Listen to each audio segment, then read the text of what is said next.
Hello and welcome to our last video in our public speaking series.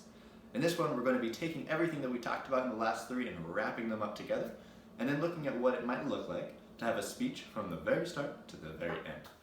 But first, let's do a little bit of a recap. So we started with some stretching, some warm-ups to kind of get into our speech and get rid of that excess excitement.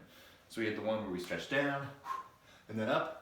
Then we went into some push-ups to again get out that excess energy and make sure we're not feeling too nervous. And then we had some deep breathing to make sure that we had all the breath that we needed. In the next video, we went into our techniques, the first of which was slowing down. The second thing was eye contact, making sure that we are keeping the right amount of eye contact that feels comfortable for us. And then in the third video, we talked about some ways to practice, first with some imaginary audiences, and then with some, hopefully, real life people, so that we can get that practice and get some experience in speaking about things that we care about. But without any further ado, let's get into what it might look like to take a speech from the very beginning to the very end. So the first step is going to be creating some sort of outline. Whether this is for a classroom project or something less structured than that, something that you just want to talk about because you care about it, you're going to want to have an idea of what you want to be saying.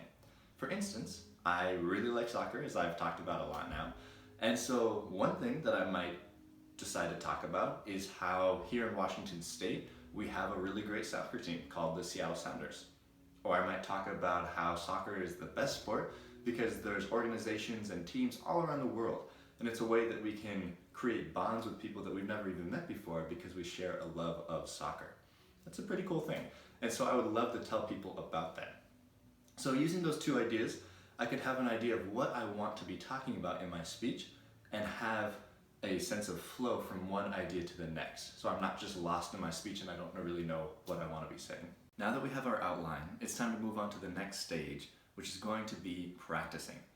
Now, how I recommend practicing is to pretend that every single time you go through the outline, speaking out loud as if you were giving that speech, really pretend that you are giving that speech to people.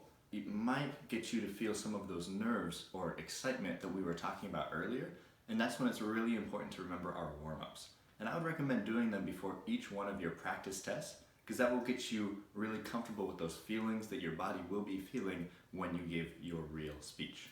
Now, every time that you practice your speech, you're going to be building your confidence in yourself. I want you to notice some really positive things that you're doing. Name at least 2 things that you are doing when you give the speech that you really like. And then try to pick out one thing that the next time you practice it, you want to change a little bit. And maybe that's slowing down, maybe that's in terms of where you're looking at with your eyes, just like those 2 techniques that we talked about. But whatever it is, it's really important that you feel good about what you're saying and that you keep the positivity for yourself, because practicing is hard. It's time to give that last speech, the one in front of people, the one that you've been working towards.